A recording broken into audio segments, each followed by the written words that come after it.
मुस्तफ़ा से आता है। मैं नहीं जानता कि आप लोग कौन सा मिजाज और किस सोच में आप बैठे हैं। मैं तो बस ये जानता हूँ, मैं मुगल से सराय से आया हूँ, आधा घंटा 20 मिनट 25 मिनट जो भी पौन घंटा 1 घंटा मुझे बोलना है, आप नहीं भी सुनेंगे तो मैं अपने आने का यहाँ पर हक अदा करके चला जाऊँगा। लेकिन एक जहन मैं समझ रहा हूँ बना हुआ है वो शुराए किराम के सुनने का। आज के ज़माने में लोग नात सुनने के बड़े शौकीन होते हैं, यकीनन सुनना चाहिए नाते नबी। आला हजरत फाजिल बरेलवी रहमतुल्लाह अलैह इरशाद फरमाते हैं कि नबी की नात सुनने से दिल में मदीने वाले मुस्तफ़ा का इश्क पैदा होता है। बात अगर सच्ची है, थोड़ा सा वो आप जो दूरी बना करके बैठे हैं, एक जो लकीर जो बना दी गई है, आप उस तरफ के हो गए, ये इस तरफ के हो गए, तो ये लकीर को ख़त्म तसव्वुर में कीजिए और यकजा होकर सारे लोग नबी के गुलामी का सबूत देते हुए अपनी मोहब्बत का इजहार करें। थोड़ा सा सुनने और सुनाने का जो रब्तो ज़ब्त होता है, आप हजरात उसे बरकरार रखें। पूरा मजमा मोहब्बत से बोलें सुभान अल्लाह। पीछे वाले आप लोग भी अगर हुजूर के सच्चे गुलाम हैं तो आप लोग भी अपनी बेदारी का सबूत दें, मोहब्बत से बोलें सुभान अल्लाह। मेरे आका अलैहिस्सलाम फरमाते हैं, तिरमिज़ी शरीफ की हदीस पाक है, मन क़ाल सुब्हानल्लाहिल अज़ीम व बिहम्दिही गुरसत लहु नख़लतुन फिल जन्नह। जो बंदा एक बार सुभान अल्लाह अल्हम्दुलिल्लाह अपनी ज़बान से अदा करता है, उसके नाम से जन्नत में खजूर का दरख्त लगा दिया जाता है। तो आप चाहते हैं कि आपके नाम से जन्नत में खजूर का दरख्त लगे, तो आप चाहते हैं तो आप सुभान अल्लाह अल्हम्दुलिल्लाह की बोली बोलते रहें। मेरे आका अलैहिस्सलातु वस्सलाम की एक हदीस पाक है जिसका मफहूम यह है, मेरे आका इरशाद फरमाते हैं, जो बंदा एक बार सुभान अल्लाह अपनी जबान से अदा करता है तो अल्लाह ताला सुभान अल्लाह कहने पे इतना सवाब अता फरमाता है कि मीज़ान अमल का आधा पल्ला सुभान अल्लाह की नेकियों से भर दिया जाता है। तो सहाबा ने अर्ज किया, या रसूल अल्लाह, जो आधा पल्ला बाकी रहता है वो कैसे भरता है? तो मेरे आका फरमाते हैं, अगर कोई अल्हम्दुलिल्लाह भी कह दे सुभान अल्लाह के बाद, तो जो आधा पल्ला बाकी रहता है वो भी भर दिया जाता है। यानी बंदा अगर एक बार सुभान अल्लाह अल्हम्दुलिल्लाह अपनी जबान से अदा करता है तो अल्लाह तबारक व तआला इन 2 कलमों पे इतना सवाब अता फरमाता है कि मीज़ान अमल का पूरा पल्ला सुभान अल्लाह और अल्हम्दुलिल्लाह की नेकियों से भर दिया जाता है। उलमा तशरीफ फरमा है, आप इनसे पूछे कि मीज़ान अमल का एक पल्ला वो कितना लंबा चौड़ा है, कितना बड़ा है, कितना लंबा चौड़ा है? तो मुफस्सिरीन फरमाते हैं, उलमा फरमाते हैं कि मीज़ान अमल का एक पल्ला इतना लंबा और इतना चौड़ा है कि 7 जमीन और 7 तबक आसमान को अगर उसके एक पल्ले में रखा जाए फिर भी मीज़ान अमल का पल्ला नहीं भरेगा। अब जरा सोचे, इतनी बड़ी जमीन है, 7 जमीन 7 आसमान को अगर मीज़ान अमल के एक पल्ले में रखा जाए फिर भी मीज़ान अमल का पल्ला भरेगा नहीं। लेकिन मुस्तफ़ा करीम इरशाद फरमाते हैं, जो बंदा एक बार सुभान अल्लाह अल्हम्दुलिल्लाह मोहब्बत के साथ अदा कर देता है तो अल्लाह ताला उसे सुभान अल्लाह अल्हम्दुलिल्लाह की इतना सवाब अता फरमाता है कि मीज़ान अमल का पूरा पल्ला उसकी नेकियों और उसके सवाब से भर दिया जाता है। इतना बड़ा सवाब है। लेकिन आप लोग बैठ कर अफरा तफरी का माहौल बनाए हैं। तकरीर भी मोहब्बत के साथ सुना करें, नाते यकीनन सुना करें। आला हजरत ने फरमाया, नबी की नात सुनने से दिल में आका की मोहब्बत पैदा होती है। आज के जमाने में मेडिकल साइंस ने वेरीफाई भी किया है कि आदमी जब दिन में कुछ न कुछ गुनगुनाता रहता है तो उन गुनगुनाने वालों में परसेंटेज इस बात की ज्यादा है कि वो हार्ट के मरीज नहीं होते हैं। हार्ट अटैक समझ रहे हैं आप, हार्ट के मरीज नहीं होते हैं। तो उलमा फरमाते हैं कि अगर गुनगुनाना है तो गाने न गुनगुनाओ, नबी की नात गुनगुनाओ। जो नबी की नात गुनगुनाएगा वो हार्ट का मरीज न होगा, और अगर कोई हार्ट का मरीज होगा तो इंशाअल्लाह नबी की नात की बरकत से उसका मरज धीरे धीरे खत्म हो जाएगा। तो नात आप भी पढ़ा करें, नात बच्चों को भी पढ़ाया करें आप, इससे दिल में सरकार की मोहब्बत भी पैदा होगी और हार्ट अटैक जैसी बीमारी से अल्लाह ताला आपकी हिफाजत भी फरमाएगा। लेकिन आप नाते सुनना चाहिए, लेकिन नात सुनने से ईमान को ताजगी मिलती है, नात सुनने से ईमान को पावर मिलता है, नात सुनने से ईमान में पुख्तगी पैदा होती है, नात सुनने से ईमान को बालिदगी हासिल होती है। लेकिन तकरीर सुनने से जन्नत के दरवाजे खुला करते हैं। जरा मोहब्बत से बोले सुभान अल्लाह। आप तकरीर भी सुने, नात भी सुने और तकरीर भी सुने, इसलिए कि जब आप तकरीर सुनेंगे तभी तो आपको मालूम होगा कि इस्लाम हमें कैसी जिंदगी जीने का हुक्म देता है, रसूलुल्लाह ने हमें किस तरीके से जिंदगी गुजारने का सलीका और तरीका बताया है। जब हम तकरीर सुनेंगे तभी तो मालूम होगा इस्लाम ने खाने पीने का क्या तरीका बताया है। जब हम तकरीर सुनेंगे उलमा की तभी तो हमें मालूम होगा इस्लाम किस तरीके से हमें जिंदगी गुजारने का शौर और तरीका बताता है। लेकिन जब आप तकरीर नहीं सुनोगे तो फिर क्या फायदा, आपको क्या हासिल हो सकता है। इसलिए तकरीर सुना करें आप। ये महफिल जहां पर अल्लाह और रसूल का जिक्र होता है, वो महफिल जहां पर अल्लाह और रसूल की बातें होती है, वो महफिल जहां पर दीन की बातें होती है। बुजुर्गान दीन फरमाते हैं थोड़ी देर के लिए दीन की महफिल में बैठकर दीन की बातों को सुनना, सुनकर अमल कर लेना, ये 1000 रकात नमाज़ नफल अदा करने से बेहतर है। सुभान अल्लाह। 1000 रकात नमाज़ नफल बंदा अदा करे उससे बेहतर है थोड़ी देर के लिए दीन की महफिल में बैठकर दीन की बातों को सुनना, उस पर अमल कर लेना। आप कहोगे यार मौलाना साबरुल कादरी साहब कैसी बातें कर रहे हैं, कहाँ 1000 रकात नमाज़ें, 1000 रकात नमाज़ों में 1000 मरतबा हमने सूरे फातिहा पढ़ा, 1000 मरतबा हमने तहियात पढ़ा, तो 1000 बार हमने तस्बीहात को अदा किया, हजारों बार न जाने कितनी तस्बीहात हमने अदा किया और 1000 रकात नमाज़ें हमने अदा किया। उससे बेहतर है थोड़ी देर के लिए दीन की महफिल में बैठकर दीन की बातों को सुनना, उस पर अमल कर लेना।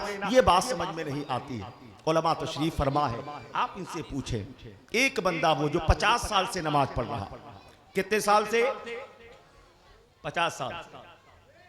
बड़े धीरे बोल रहे हैं, खाली जुमे वाले नमाजी तो नहीं है आप?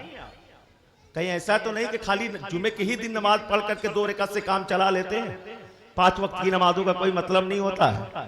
आज यही तो हमारा मामला है। आज मस्जिद में अजान होती है तो हम चाय खानों में नजर आते हैं, आज मस्जिद में अजान होती है तो हम बाजारों में नजर आते हैं, आज मस्जिद में अजान होती है तो हम होटलों में नजर आते हैं। होटल हमसे आबाद, मस्जिदें हमारी वीरान है।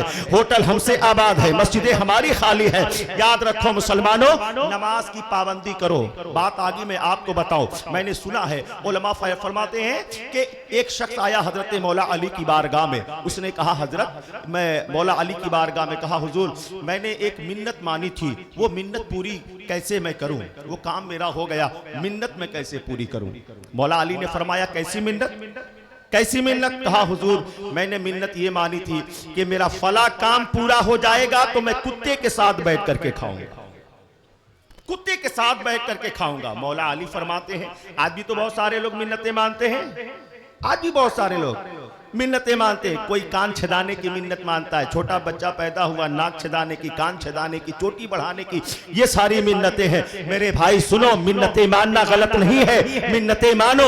उलमा तशरीफ फरमा है, आप इनसे सीखो मिन्नत कैसे माना जाए। मिन्नत मानने का ये तरीका नहीं कि मेरा फला काम पूरा हो जाएगा तो कान को छेदा लूंगा, मेरा फला काम पूरा हो जाएगा तो ऑर्केस्ट्रा कराऊंगा। मिन्नतें मानो इस तरीके से, मौला मेरा फला काम पूरा हो जाएगा तो मैं 11 दिन का रोजा रखूंगा, मौला मेरा फला काम पूरा हो जाएगा तो मैं किसी गरीब बेटी की शादी करा दूंगा, मौला मेरा फला काम पूरा हो जाएगा, अब तक मैं बेनमाजी था अब मैं 5 वक्त नमाजी हो जाऊंगा। मिन्नतें मानना गलत नहीं है, लेकिन शरीयत के तरीके से आप मांगे, जायज तरीके से आप मांगे। मौला अली की बारगाह में वो बंदा आया, हजरत अली की बारगाह में आने के बाद उसने कहा हजरत मैंने मिन्नत ये मानी है, फला काम मेरा पूरा हो जाएगा, मैं कुत्ते के साथ बैठ करके खाना खाऊंगा। मौला अली ने फरमाया इस तरीके की मिन्नत नहीं माननी चाहिए, लेकिन कहा हुजूर मेरा काम तो हो गया, मिन्नत कैसे उतारो। अब दामादे पैगंबर का जवाब सुनो, हसनैन के बाबा का जवाब सुनो। मौला अली फरमाते हैं सुनो, अगर तुमने ये मिन्नत माना है कि मेरा फला काम पूरा हो जाएगा, कुत्ते के साथ बैठ करके खाऊंगा, तो फिर तलाश करो जो बेनमाजी हो उसके साथ बैठ करके खा लो, तुम्हारी मिन्नत पूरी हो जाएगी। अब बनारस के मुसलमानों जरा सोचो, मौला अली की नजर में एक बेनमाजी की अहमियत क्या है। मौलाना की नजर में एक बेनमाजी। यार नमाज रोजे की बातें होती हैं तो लोग कहते हैं यार मौलाना बस वही नमाज रोजे की बात करते हैं, कोई नई बात नहीं करते। हमने कहा मैं क्या नई बात करूं? कयामत के दिन अल्लाह तुम्हारी नई बात के ताल्लुक से नहीं पूछेगा। कयामत के दिन सबसे पहला सवाल अगर किया जाएगा तो यही नमाज होगी, यही इबादत के ताल्लुक से सवाल किया जाएगा। बोल नमाज पढ़ता था कि नहीं पढ़ता? तो कयामत में जो पहला सवाल अल्लाह तुमसे करेगा अगर उसके ताल्लुक से बयान होता है तो आपका दिल मुर्दा क्यों हो जाता है? नमाज पढ़ा करो, नमाज की पाबंदी करो। इसी नमाज की हिफाजत के लिए मैदान करबला में इमाम हुसैन ने 6 महीने के बेटे को कुर्बान कर दिया। इसी नमाज की हिफाजत के लिए 18 साल का बेटा कुर्बान कर दिया। इसी नमाज की हिफाजत के लिए अपनी गर्दन को कटा दिया। आज मुहर्रम शरीफ का महीना आता है तो हम या हुसैन का नारा तो जरूर बुलंद करते हैं, लेकिन किरदार हुसैन को अपने अंदर उतारने की कोशिश नहीं करते। बात समझ में आई? नमाज की पाबंदी करें, नमाज की। एक बंदा वो जो 50 साल से मैं अर्ज कर रहा था कि किस तरीके से दीन की महफिल में बैठकर दिल की बातों को सुनना, उस पर अमल कर लेना 1000 रकात नमाज़े नफल अदा करने से बेहतर। थोड़ी देर के लिए एक बंदा वो जो 50 साल से नमाज पढ़ रहा, लेकिन उस बंदे को ये नहीं मालूम कि गुस्ल अगर फर्ज हो जाए तो फराइज को कैसे अदा करें। उसे ये नहीं मालूम कि वजू के फराइज क्या है, उसे ये नहीं मालूम कि वजू करने का ढंग इस्लाम ने क्या बताया है। बस यूं ही गए किसी के ऊपर गुस्ल अगर फर्ज हो गया तो आप उसके फराइज के ताल्लुक से जानो कि गुस्ल में कितने फराइज हैं। जरा मैं आपका इम्तिहान ले लूं, ये बनारस का इलाका है, आए दिन जलसे जुलूस होते रहते हैं, आप उलमा की तकरीर और नाते सुना करते हैं। मैं जरा आपका इम्तिहान ले लूं, आप इतने लोगों में से हाथ उठाएं, जरा बोलो जिन्हें मालूम हो कि गुस्ल में कितने फराइज हैं। गुस्ल में कितने फराइज हैं? 3 फराइज हैं कि 4 फराइज? भाईजान ने 4 फराइज, 3 फराइज। तो 3 फराइज के ताल्लुक से 2-3 लोगों ने, ये सैकड़ों लोगों की तादाद में सिर्फ 3-4 लोगों ने हाथ को उठाया। क्या आपको यही नहीं मालूम कि हमारे ऊपर गुस्ल फर्ज हो जाए तो हम अपने गुस्ल की फराइज की अदायगी कैसे करेंगे? कभी उलमा से आकर के इन सवालात को पूछा करें। आप उलमा से ये सब सारी चीजें नहीं पूछते। आज अगर उलमा से पूछते हैं तो यही पूछते हैं कि आदम अलैहिस्सलाम की कब्र कहाँ है, ये पूछते हैं कि ख्वाजा गरीब नवाज के कितने खलीफा थे, उनके मज़ारात कहाँ है। और अगर जवाब देने में ये थोड़ा सा चूक जाते तो कहते यार मौलाना को कुछ आता होता नहीं है, मौलाना को कुछ आता नहीं। मेरे भाई क़यामत के दिन अल्लाह ये नहीं पूछेगा कि आदम की कब्र कहाँ थी, ये नहीं पूछेगा कि गौसे आदम के कितने खलीफों मुरीद थे, खलीफा और मुरीद थे। गौसे आदम के ताल्लुक से सवाल नहीं किया जाएगा कि उनके कितने खलीफा थे। ये नहीं पूछा जाएगा कि गरीब नवाज के कितने खलीफा और मुरीद थे। ये सब नहीं पूछा जाएगा। हाँ, ये पूछा जा सकता है कि नमाज के ताल्लुक से क्यों नहीं मालूम किया, गुस्ल के ताल्लुक से अपने उलमा से क्यों नहीं मालूम किया। जो जरूरियात है आप उन ताल्लुक से कभी सवाल नहीं करते। किसी के ऊपर अगर गुस्ल फर्ज हो जाए तो गुस्ल में 3 फराइज हैं। कितने फराइज हैं? जरा जोर से बोले, कितने फराइज हैं? 3 फराइज हैं। किसी के ऊपर अगर गुस्ल फर्ज हो जाए तो जब तक वो छोटी तहारत हासिल न करे, बगैर छोटी तहारत हासिल किए एक कतरा पानी भी अगर हलक से नीचे उतर गया तो 40 दिन तक मौला उसके रिज्क से बरकत को खत्म कर देता। छोटी तहारत क्या है? किसी के ऊपर गुस्ल फर्ज हो गया, हक हुकूके ज़ौजैन को अदा किया, गुस्ल फर्ज हुआ। उलमा तशरीफ फरमा है, आप इनसे पूछे, उलमा फरमाते हैं कि बगैर छोटी तहारत हासिल किए एक कतरा पानी भी अगर हलक से नीचे उतर गया 40 दिन तक अल्लाह उसके रिज्क से बरकत को खत्म कर देता है, बरकत को खत्म कर देता है। ये छोटी तहारत क्या है? अगर गुस्ल आपके ऊपर फर्ज हो गया तो आप निजासत की जगह को धुल ले या फिर कपड़े चेंज कर ले, फिर उसके बाद वजू कर ले। अब जो आपने मुकम्मल जो वजू किया ये छोटी तहारत हो गई। अब आप कुछ भी खा सकते हैं, कुछ भी पी सकते हैं, लेकिन अगर आपने ये अमल नहीं किया तो उलमा फरमाते हैं कि छोटी तहारत बगैर छोटी तहारत के अगर एक कतरा पानी भी हलक से नीचे उतर गया तो 40 दिनों तक तुम्हारे रिस्क से बरकत खत्म हो जाती है।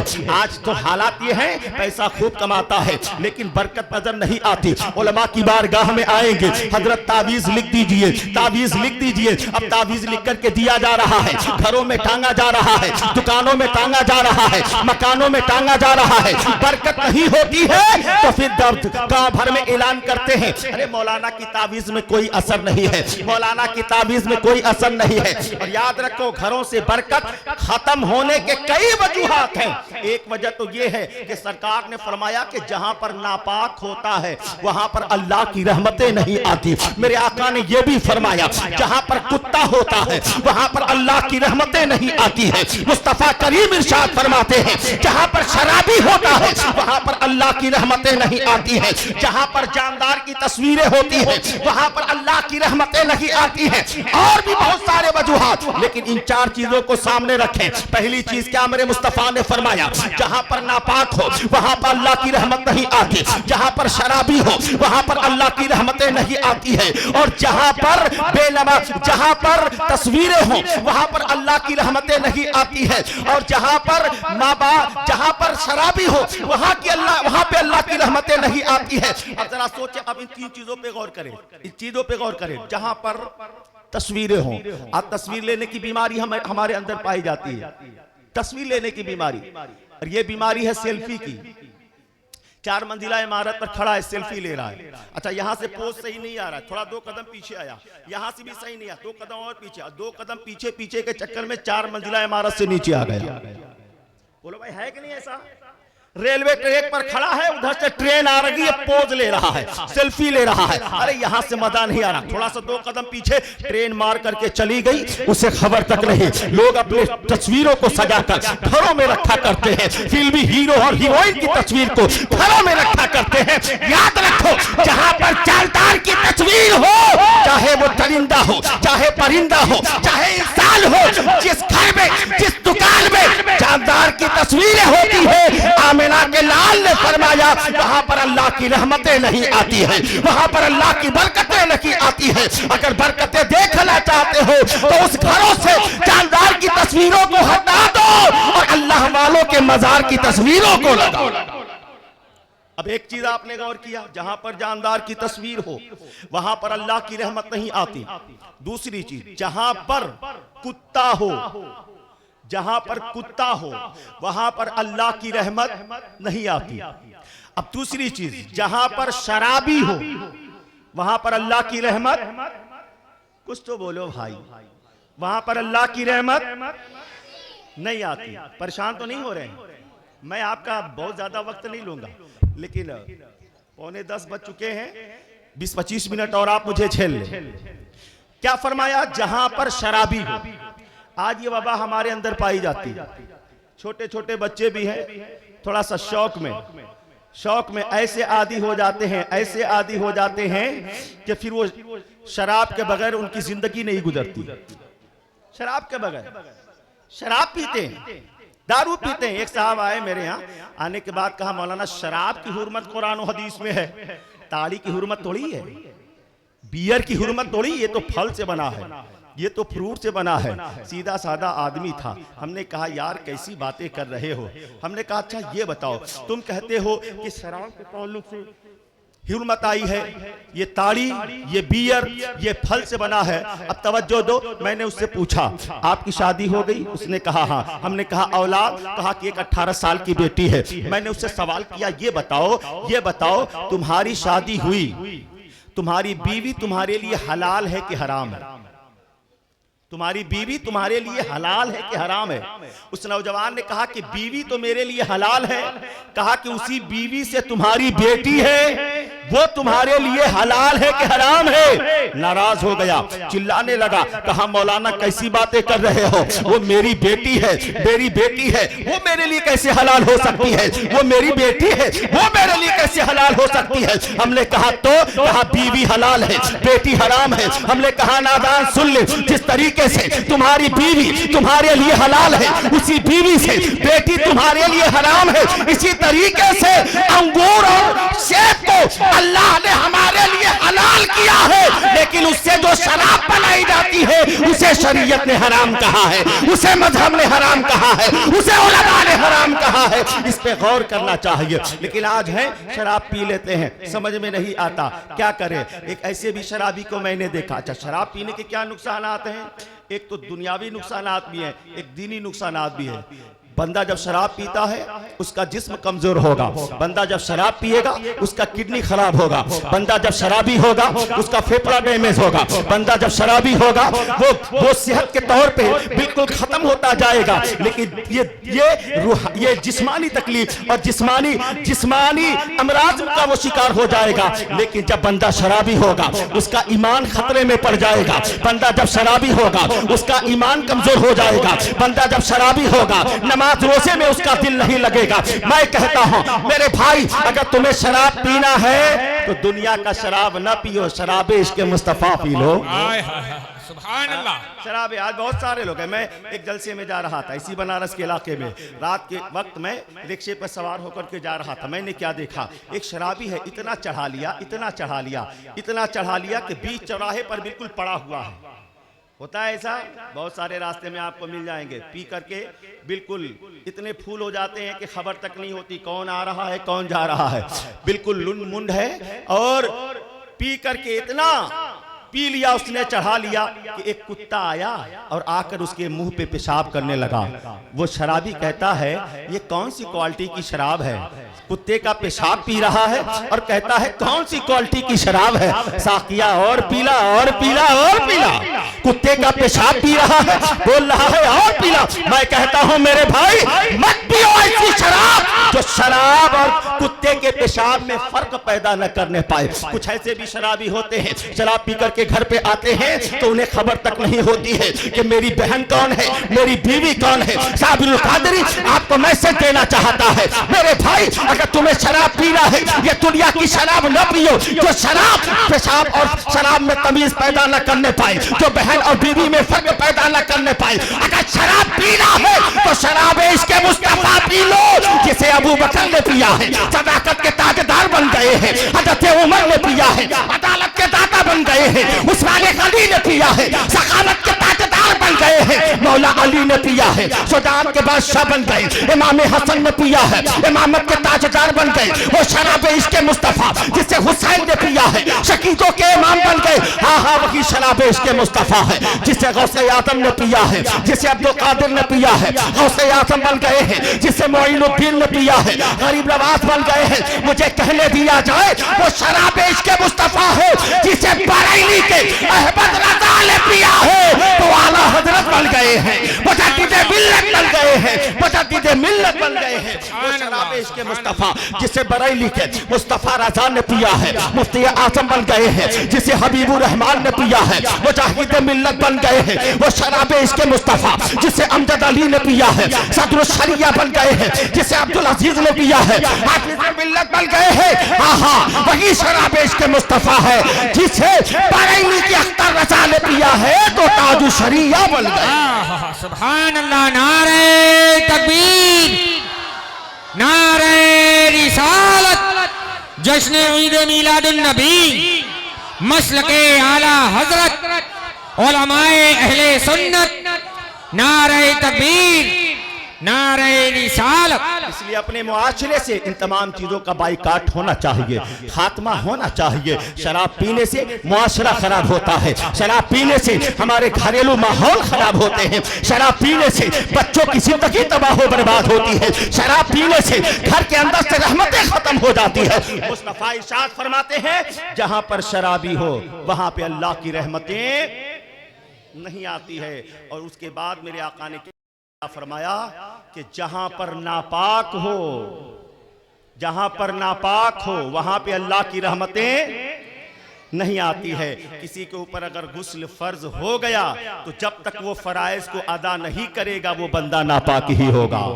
बहुत सारे लोग हैं मसले की जानकारी नहीं रहती है, बच्चे से कई बच्चों के चच्चे हो गए लेकिन अब तक वो नापाक हैं, इसलिए कि उन्हें मसला नहीं मालूम है कि गुस्ल अगर फर्ज हो जाए तो पाकी कैसे हासिल किया जाए। उलमा तशरीफ फरमा है, अपने उलमा से ये सारे मसाइल पूछा करो कि गुस्ल के फराइज का तरीका, फराइज की अदायगी का तरीका क्या है, नमाज की फराइज की अदायगी का तरीका क्या है, ये सारी चीजें पूछा करे आप। तो किसी के ऊपर अगर गुस्ल फर्ज हो जाए तो उसमें 3 फर्ज है। कितने फर्ज हैं? 3 फर्ज है। पहला फर्ज क्या है? कुल्ली करना। दूसरा फर्ज क्या है? नाक में पानी डालना। तीसरा फर्ज क्या है? पूरे बदन पर पानी का बहाना। हजरत यही फर्ज है। ये 3 फराइज हैं। गुस्ल में 3 फराइज हैं। इसकी तफसीलात आप अपने उलमा से सुने। गुस्ल कुल्ली करने का क्या मतलब? ये नहीं कि आपने पानी मुंह में लिया, पिच दे थूक दिया। ये पिच दे थूकना कुल्ली के माने में नहीं आएगा। गरारे के साथ हलक तक पानी पहुंचाना फर्ज गुस्ल में ये जरूरी है। ये पहला फर्ज कुल्ली करना, यानी गरारे के साथ हलक तक पानी का पहुंचाना फर्ज है। अगर आपके पान गुटखा खाते हैं तो दांत के दराजों में जो फंस जाता है उसका छुड़ाना भी फर्ज है, अगर तकलीफ दे न हो। ये पहला फर्ज। दूसरा फर्ज क्या है? नरम बांसे तक, नाक की नरम हड्डी तक पानी का पहुंचाना। नाक के तमाम बालों का भिगाना फर्ज है। नाक में अगर कोई गंदगी या रीठ है तो उसे छुड़ाना फर्ज है। ये दूसरा फर्ज। और तीसरा फर्ज क्या है? पूरे बदन पर पानी का बहाना इस तरीके से कि जिस्म का कोई भी हिस्सा सूखा न रहने पाए। ये 3 फर्ज है। अब किसी को अगर ये मसला मालूम नहीं था और बस यूं ही वो अपने मन में नहाया धोया और ये फराइज की अदायगी सही तरीके से अदा नहीं किया, तो बंदा 50 साल से नमाज पढ़ रहा, तो अपने मन में तो 50 साल का नमाजी हो सकता है, लेकिन शरीयत की नजर में वो एक वक्त का भी नमाजी नहीं। सीखना चाहिए हमें। ये पहला फर्ज। अब आपने गुस्ल के तरीके को आपने सीखा। अब तहारत के बाद नमाज में एंट्री करने के लिए वजू का नंबर आता है। अगर आपका वजू दुरुस्त नहीं होगा तो फिर आपकी नमाजें दुरुस्त नहीं हो सकती। इसलिए कि अल वजू मिफ्ताहुस सलाह, ये वजू नमाज की कुंजी है। अगर आपका वजू दुरुस्त नहीं तो फिर आपकी नमाजें दुरुस्त नहीं। आज लोग वजू करते हैं, लापरवाही करते हैं, और लापरवाही की बुनियाद पर उनका वजू दुरुस्त नहीं होता। वो जिंदगी भर नमाजें पढ़ते हैं, वजू सही न होने की बुनियाद पर एक वक्त की भी नमाज उनकी सही नहीं होती है। वजू में कितने फराइज हैं? वजू में 4 फराइज हैं। वजू में कितने फराइज हैं? 4 फराइज हैं। पहला फर्ज क्या है? अल्लाह फरमाता है या अय्युहल्लज़ीना आमनू इज़ा कुंतुम इलस्सलाह फग़सिलू वजूहकुम व अयदियकुम इलल मराफ़िक़ वमसहू बिरुऊसिकुम व अर्जुलकुम इलल काबैन। 4 चीजें अल्लाह ने फरमाया वजू में फर्ज है। पहला फर्ज क्या है? चेहरा धुलना। पहला फर्ज क्या है? चेहरा धुलना। और दूसरा फर्ज क्या है? केहनियों समेत हाथों का धुलना। तीसरा फर्ज है चौथाई सर का मसा करना।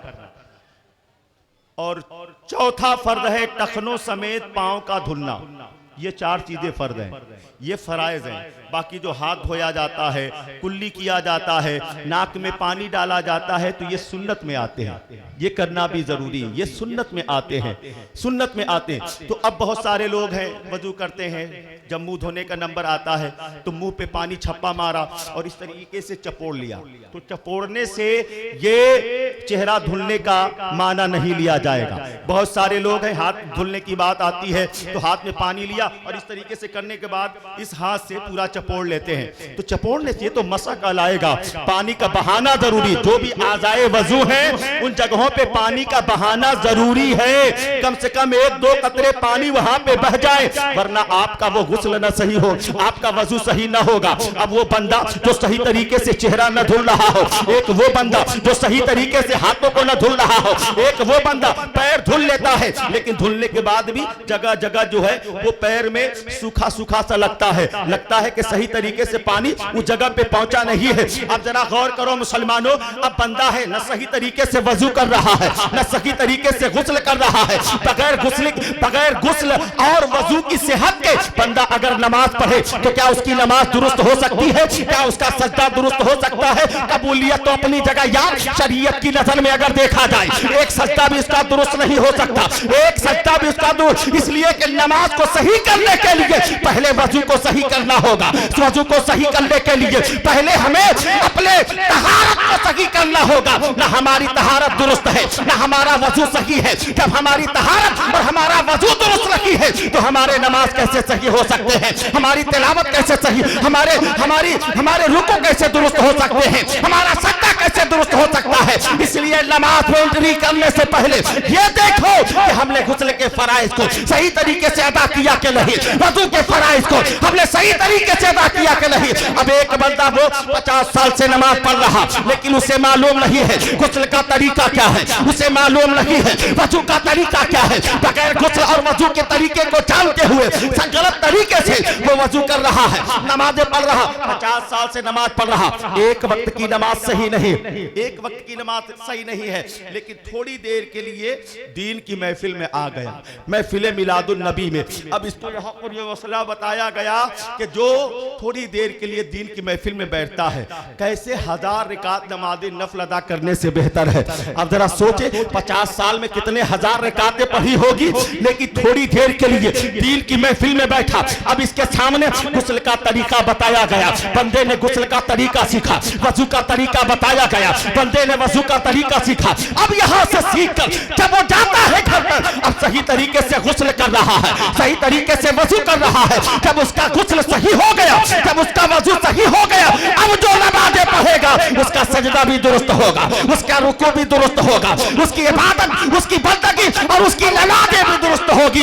इसीलिए कहा जाता है कि थोड़ी देर के लिए दीन की महफिल में बैठकर दीन की बातों को सुनना 1000 रिकात नमाज नफल अदा करने से बेहतर। बात समझ में आ रही है? उलमा बताएंगे। आप उलमा की तकरीर को भी मोहब्बत से सुना करें। आप आलिम की तकरीर सुनोगे तब तो आपको मालूम होगा इस्लाम हमें खाने का क्या तरीका बताता है, इस्लाम हमें कपड़े पहनने का क्या तरीका बताता है। आप निगाह उठा करके देख ले, आज हमारी सोसाइटी कैसी बिगड़ती जा रही है। आज हमारा इस्लामी माहौल खत्म होता जा रहा है, हमारे अंदर इस्लामी माहौल नहीं, अहले हुनूद के तरीके को हम अपनाए हुए हैं। खाने पीने के तरीके को देखे, मेरे रसूल फरमाते हैं कि जब भी खाना खाया करो तो आका ने फरमाया कि दाहिना पैर उठा लो, बायां पैर बिछा लो। ये तरीका मेरे सरकार ने बताया। खाने का क्या तरीका है? बैठ करके खाओ, दाहिना पैर उठा करके खाओ, बायां पैर बिछा करके खाओ। ये तरीका बताया। आज हमारे समाज में खाने का क्या तरीका है? पहले तो टाट की पट्टी लगा करती, लोग बैठ करके खाना खाते। अब वो टाट की पट्टी हट गई, टेबल मेज का सिस्टम आया। यही तो है। तो टेबल मेज पे तो मान लो कुछ हद तक गनीमत है, लेकिन अब तो कहीं कहीं वो टेबल मेज भी खत्म होता जा रहा है। अब क्या हो गया? सारी चीजें कतार में रखी है। अब आपने हाथ में प्लेट लिया, चिकन चिल्ली उठाया, कोरमा उठाया, सालन उठाया, चावल उठाया, रोटी लिया, जर्दा लिया, चारों तरफ महफिल में घूम रहे हो, खा रहे हो, महफिल में घूम रहे हो, खा रहे हो। ये कौन सा तहजीब है? ये कौन सा तरीका है? मैंने एक नौजवान को पूछा, कहा यार एक जगह बैठ करके क्यों नहीं खाते हो? ये कोई इस्लामी तरीका नहीं है। चारों तरफ महफिल में घूम रहे हो, खा रहे हो, ये कौन सा तरीका? कहा मौलाना तू लोग क्या जानो, आप लोग का काम घर से मस्जिद, मस्जिद से घर, घर से मदरसा, मदरसा से मस्जिद। आप क्या जानो कितनी दुनिया तरक्की कर गई है। हमने कहा क्या तरक्की कर गई है? पहले लोग बैठ करके खाते थे, बड़े सुकून से खाते थे। अब तुमको बैठ करके खाने से उठा करके खड़े होने पे मजबूर कर दिया। यही दुनिया तरक्की कर गई है। कहा मौलाना ये जो खड़े होकर के खाते हैं ना, ये VIP लोगों का तरीका है। किसका तरीका है? VIP लोगों का। हमने कहा यार पागल आदमी, अगर खड़े होकर के खाना ये VIP लोगों का तरीका होता तो कुत्ता सबसे बड़ा VIP होता, वो भी तो खड़े होकर खाता है। गधा सबसे बड़ा VIP होता, वो भी तो खड़े होकर के खाता है। ऊंट सबसे बड़ा VIP होता, वो भी तो खड़े होकर के खाता है। याद रखो, खड़े होकर के खाना ये किसी VIP का तरीका नहीं है, बल्कि ये जाहिलों, अल्हड़ों और कबारों का तरीका है। VIP वो नहीं होते जो शरीयत मुस्तफा का खून करते हैं। VIP वो नहीं होते जो सुन्नत मुस्तफा के खिलाफ अमल करते हैं। VIP तो वो होते हैं जिनका चलना बोले नबी नबी, उठना बोले नबी नबी, बैठना बोले नबी नबी, सोना बोले नबी नबी, उठना बोले नबी नबी, जागना बोले नबी नबी, जिसकी हर हर अदा नबी नबी बोले वो अल्लाह वाले VIP होते हैं, जिन्हें गौसे आदम कहा जाता है ये VIP है, जिन्हें गरीब नवाज कहा जाता है ये VIP है, जिन्हें मकतूब सिवला कहा जाता है ये VIP है, जिन्हें वारिस देवा कहा जाता है वो VIP है, जिन्हें कुतुब बनारस कहा जाता है ये VIP है। ये अल्लाह वाले VIP है।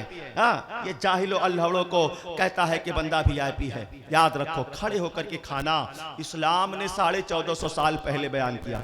मना फरमाया कि खड़े होकर के ना खाओ। खाने का उसलूब और तरीका क्या बताया? बैठ करके खाओ, दाहिना पैर उठा लो, बायां पैर बिछा लो। प्यार से बोली सुभान अल्लाह। तकरीर ख़त्म किया जाए। मुझको बहुत सारा वक्त मिला है कि मौलाना साहब आपको खूब बोलना है, लेकिन हमें भी ये भी तो देखना है कि सामईन के ऊपर मैं बोझ तो नहीं बन रहा हूँ। हाथ उठाइए जिसके ऊपर मैं बोझ बन रहा हूँ। दो चार लोग के ऊपर कहीं ऐसा होता है, कहीं ऐसा होता है। एक मुशायरे में एक शायर साहब थे, तो उनकी आदत थी देर तक पढ़ने की। 3 घंटे तक वो पढ़ते रहे। पीछे उनके जो है बड़े बड़े शोरा को भी पढ़ना था, लेकिन माइक काहे के लिए छोड़ने के लिए तैयार हो? काहे को माइक छोड़े? पीछे वाले का ख्याल है 3 घंटे से पढ़ रहे हैं।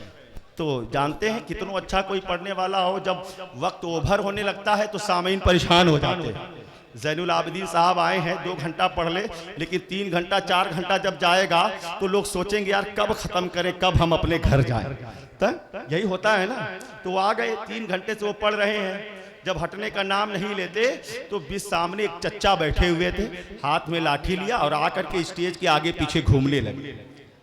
तो शायर साहब ने देखा कि चच्चा लाठी लेकर के क्यों घूम रहे हैं। पूछ लिया उन्होंने कि चच्चा ये लाठी लेकर के कहाँ आ गए? कहा कि तुम पढ़ो यार, तुमसे कोई मतलब नहीं है, मैं उसको खोज रहा हूं जिसने तुमको बुलाया। मैं उसको खोज रहा हूं जिसने तुमको बुलाया। तो मैं ऐसा नहीं मामला बनने दूंगा कि मैं मुझको जिसने बुलाया आपको उसको खोजना पड़े। तेरा मोहब्बत से बोली सुभान अल्लाह और तड़प के बोले सुभान अल्लाह। इस्लाम क्या कहता है? जब बैठकर खाना खाओ कैसे? दाहिने पैर को उठा लो, बाएं पैर को बिछा लो, दाहिने पैर को। मेरे आका ने ये क्यों कहा? बाएं पैर को भी बिछाने की बात हो सकती थी, लेकिन मेरे मुस्तफा ने दाहिने ही पैर को क्यों कहा? बायां पैर भी तो उठाया जा सकता था, लेकिन दाहिने ही पैर को उठाने की बात क्यों कहा? दाहिने पैर को उठाने की बात क्यों कहा? वजह क्या है? इसका रीजन क्या है? इसका सबब क्या है? आइए साइंटिफिक एतबार से हम उसे देखते हैं।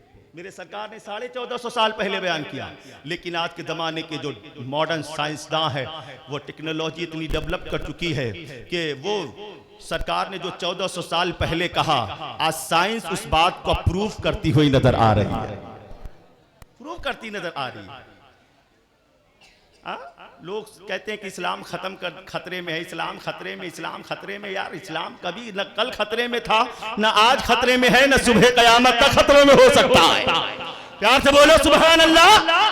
हुकूमत किसी की भी आ जाए, इस्लाम को न कल खतरा था, इस्लाम को न आज खतरा है, इस्लाम को न सुबह कयामत तक खतरा हो सकता।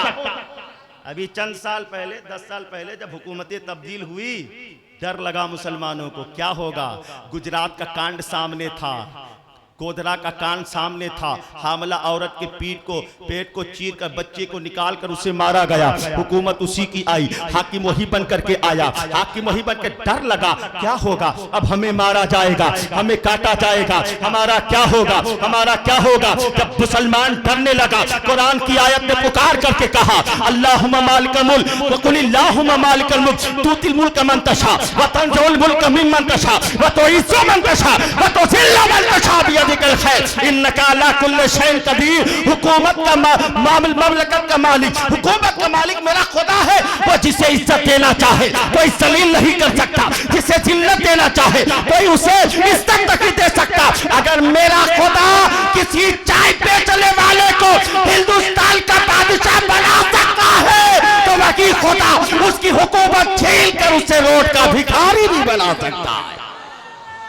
ईमान और अकीदे को मजबूत रखें।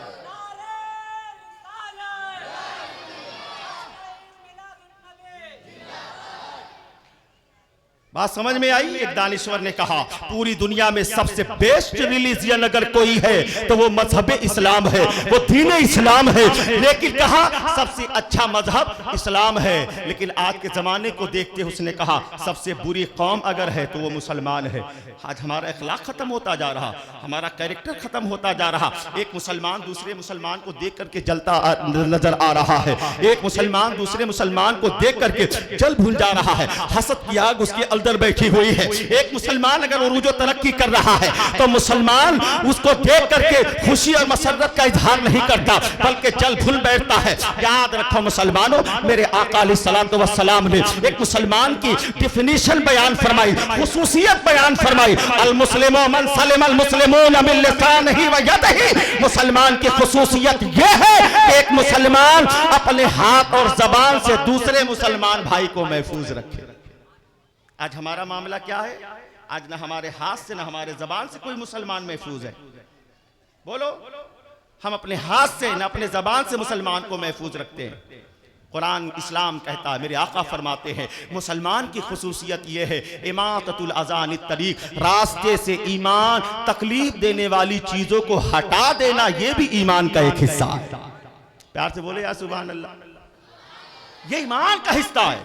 आप रास्ते में जा रहे हैं, कंकर है, पत्थर है, कांटे हैं, ये वगैरह वगैरह, जिससे इंसान को तकलीफ हो, आप इस नीयत से अगर आपने उन चीज़ों को हटा दिया कि अगर कोई इंसान इधर से गुजरेगा तो उसे तकलीफ न होने पाए, तो ये नीयत जो आपके दिल में है, कोई इंसान को तकलीफ न होने पाए, रास्ते से हटा देना ही ये ईमान का एक हिस्सा है। सुभान अल्लाह। सहाबा जब सुना करते इस हदीस पाक को, ना सुने तो रास्ते में इसी नीयत से चला करते कि रास्ते में कोई कंकर पत्थर मिल जाए तो उसे हटा दो, ताकि रास्ते में चलने वालों को कोई तकलीफ ना होने पाए। दो यहूदी थे, वो एक रास्ते से गुजरे तो क्या देखा कि रास्ते में बहुत सारे कंकर पत्थर, ईंट पत्थर पड़े हुए हैं, पैर में चुभने वाले कांटे पड़े हुए हैं, और रोड को जैसे लगता है कि कभी साफ नहीं किया गया है। तो दोनों यहूदियों ने आपस में मिलकर के कहा, वो यहूदी है, लेकिन जो हक होता है वो सर चढ़कर बोला करता है। प्यार से बोलो सुभान अल्लाह। परेशान नहीं ना हो रहे हैं? जो हक होता है। तो यहूदी ने कहा, यार लगता है कि इस रास्ते से कभी मुसलमान नहीं गुजरा है। अगर मुसलमान गुजरा होता तो इन तमाम चीजों को रास्ते से हटा देता, इसलिए कि पैगंबर दो जहां ने कहा है, रसूल दो जहां ने कहा है, रसूल बावकार ने कहा है। तो ये इस्लाम की खुसूसियत है, ये इस्लाम की डेफिनेशन है। तो अर्ज क्या कर रहा था कि मेरे आका ने फरमाया, बैठ करके खाओ, दाहिने पैर को उठा लो, बाएं पैर को बिछा लो। साइंस कितनी तरक्की कर रही है, साइंस कितनी तरक्की कर रही है, साइंस तरक्की कर रही है। और उसने इस पर रिसर्च करना शुरू किया कि आखिर प्रोफेट ऑफ इस्लाम मोहम्मद रसूलुल्लाह ने दाहिने ही पैर को उठाने की बात क्यों किया, बाएं पैर को उठाने की बात क्यों नहीं की?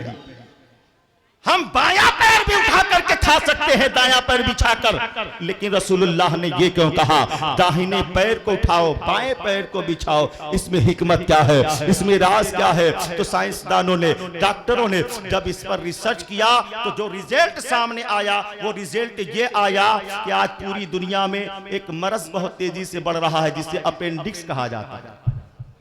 अपेंडिक्स समझ रहे हैं आप? हर किसी को होता है।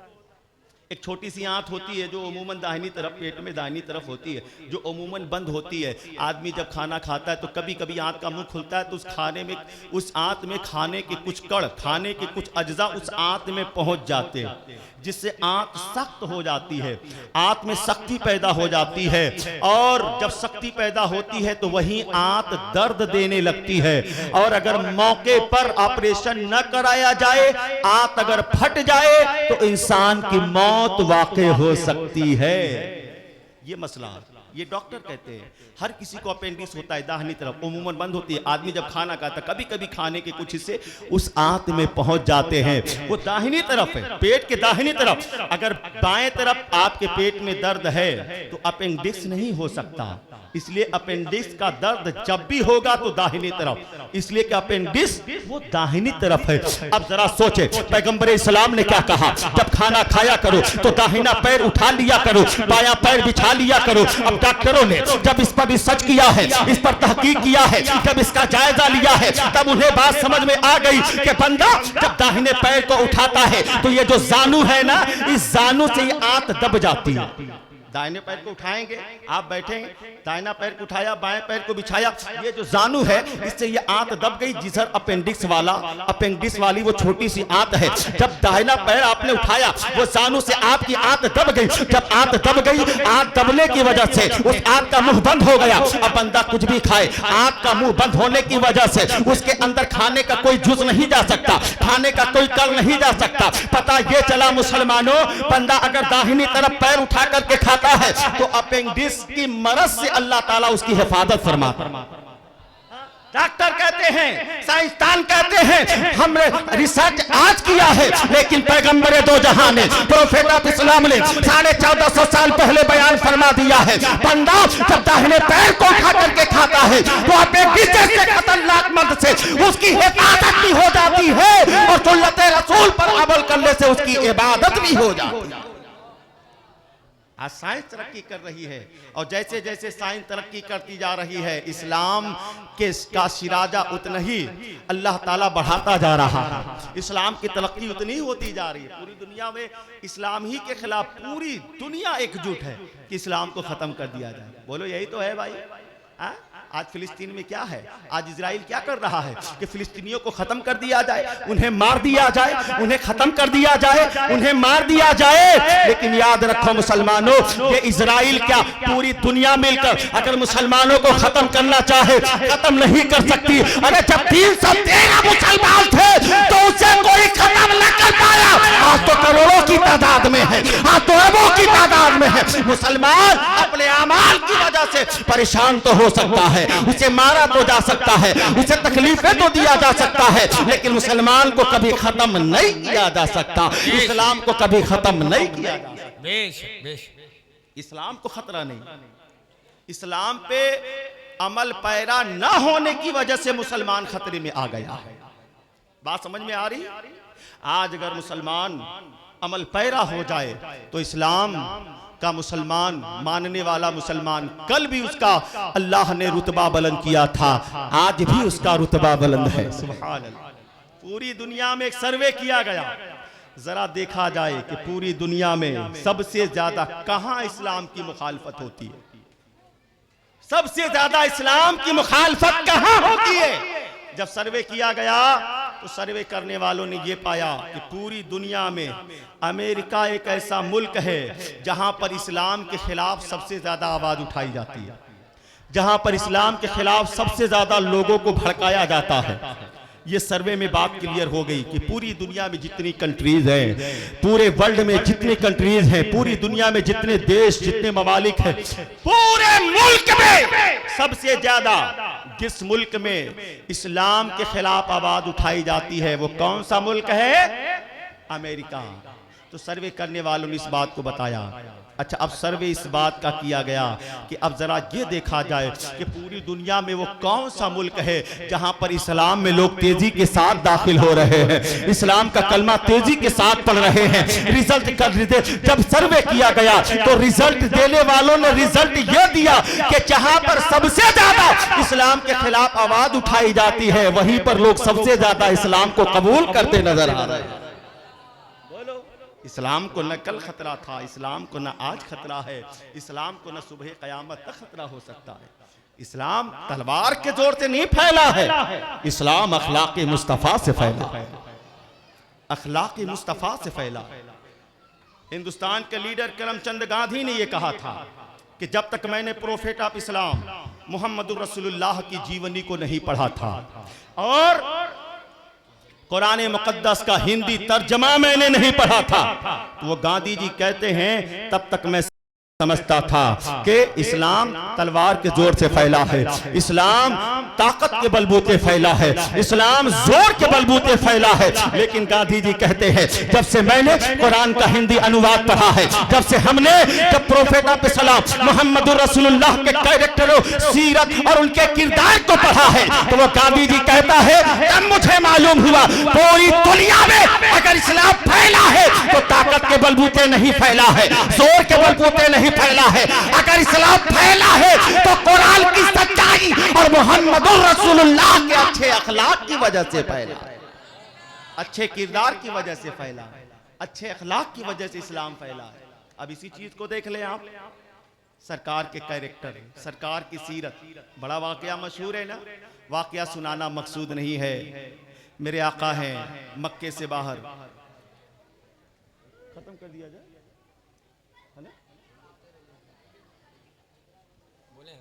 5-7 मिनट 10 मिनट और बैठेंगे आप? पर परेशान तो नहीं है आप? मोहब्बत से बोले सुभान अल्लाह, हाथ उठाकर बोले या रसूल अल्लाह। बात आई, मैं आपको बताऊं, मैं जानता हूं मैं बहुत अच्छा नहीं बोलता, लेकिन हमें यह मालूम है कि आप बहुत अच्छा सुनते हैं।